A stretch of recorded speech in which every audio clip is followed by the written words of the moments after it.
Apa yang Indah kagumin dari seorang Gus Dur? Stay to value. Stick to value. Ya, stay to value. Jadi mau posisinya ada di manapun, dia value yang dipegang. Punya prinsip.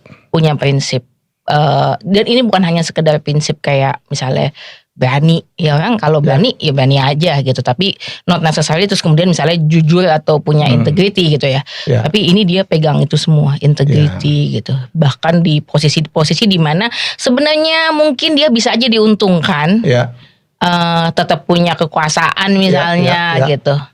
Tapi ya pengorbanannya mungkin banyak akan dibayar oleh banyak orang gitu misalnya, atau masyarakat. Nah dia nggak akan mau milih itu.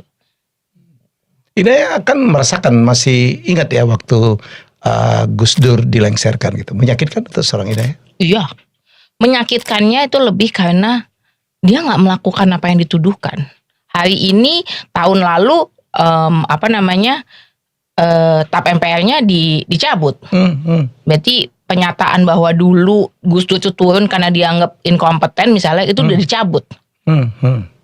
Dinyatakan bahwa Gus Dur turun karena kondisi politik gitu ya kan.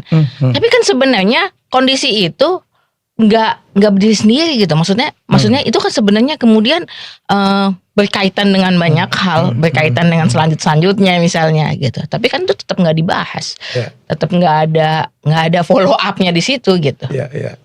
Jadi tapi Bapak kan gitu orangnya. Dulu kalau misalnya Bapak kita mempermasalahkan kayak, Pak, kok Bapak diam aja digituin misalnya gitu ya. Diam aja gitu.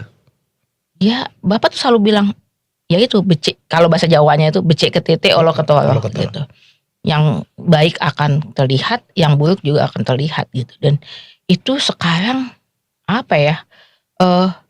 ya mulai kelihatan gitu. Ya.